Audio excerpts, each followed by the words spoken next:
বস্তির নসিমউদ্দিনের ছেলে কলিমউদ্দিন এবং অমক বস্তির জয়নাল আবদিনের মেয়ে নসিমা খাতুন, এই দুইজনেরই বিয়ে হওয়া লাগবে। আল্লাহ তাআলা কি কোরআন কইছে কি ফরজ করেন আল্লাহ রাব্বুল আলামিন? ওই যে আমি আগে বললাম মই মুরব্বির পরামর্শ দিয়ে বিয়ে হয়।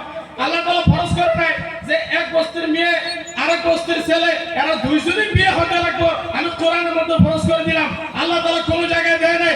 কোরআনে কারীমের আলহামদুলিল্লাহ আলিফ থেকে নিয়ে ওয়ান্নাসের সিন পর্যন্ত আপনি স্টাডি করে দেখেন, মুতালা করে দেখেন, আল্লাহ রাব্বুল আলামিন কোন জায়গায় এই বস্তুটা ফরজ করে নাই। মই মুরব্বির পরামর্শ দিয়ে বিয়ে হবে।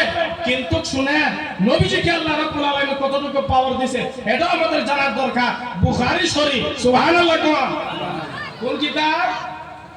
আসহুল কুতুব বাদা কিতাবিল্লাহ তাআলা আল বুখারী। কুরআন শরীফের পরে যে কিতাবের মর্যাদা, ওই কিতাবের নাম হলো বুখারী শরীফ, সুবহানাল্লাহ। बेइश्क़ मोहम्मद जो पढ़ते हैं बुखारी आता है बुखार उन्हें आती नहीं बुखारी। কোন ব্যক্তি যদি নবীজির দুশমনির চশমা লাগায় বুখারী শরীফ পড়ে নবীজির মান মর্যাদা নজর আসবে না। কিন্তু কোন ব্যক্তি যদি ইশক মোহাম্মদের চশমা লাগায় বুখারী শরীফ পড়ে নিশ্চয় ওখানে নবীজির শান মান মর্যাদা নজর আসবে। চিল্লায়ে বলেন সুবহানাল্লাহ।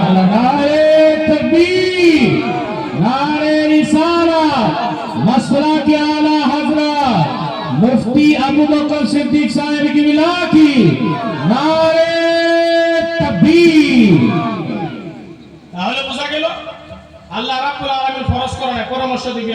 কিন্তু এখনকার দেখেন নবীজির একজন গোলাম ছিল হযরত যায়েদ ইবনে হারেসা, মুতাবান্না গোলাম। মানে নবীজি নিজের বেড়া বলে কইছিল, আর কি বেড়া বলে কইছিল।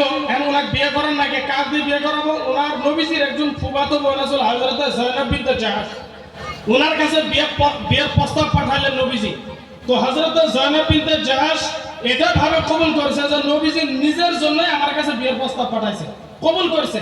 কিন্তু পরে যখন নাকি গম পাইছে যে আসলে তো নবী নিজের জন্য বিয়ের প্রস্তাব পাঠায় নাই, বরং ওনার গোলাম এবং ওনার বানানি ছেলে হযরত যায়েদ ইবনে হারেসার জন্য আমার কাছে বিয়ের প্রস্তাব পাঠাইছে, এটা গম পাওয়ার পরে উনি ইনকার করে দিয়েছে, না করে দিয়েছে যে আমি এই বিয়ে হবো না, আমি এই বিয়ে হবো না।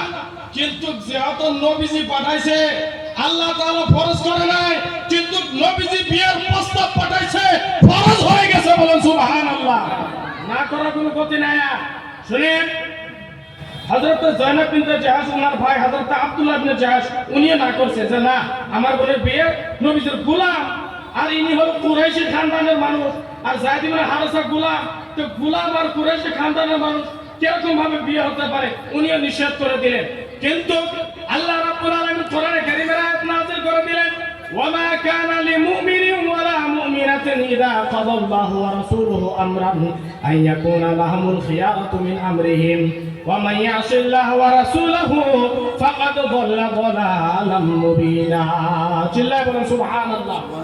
এর অর্থ কি? আল্লাহ রাব্বুল আলামিন কোরআনে কারীমের আয়াত নাযিল করে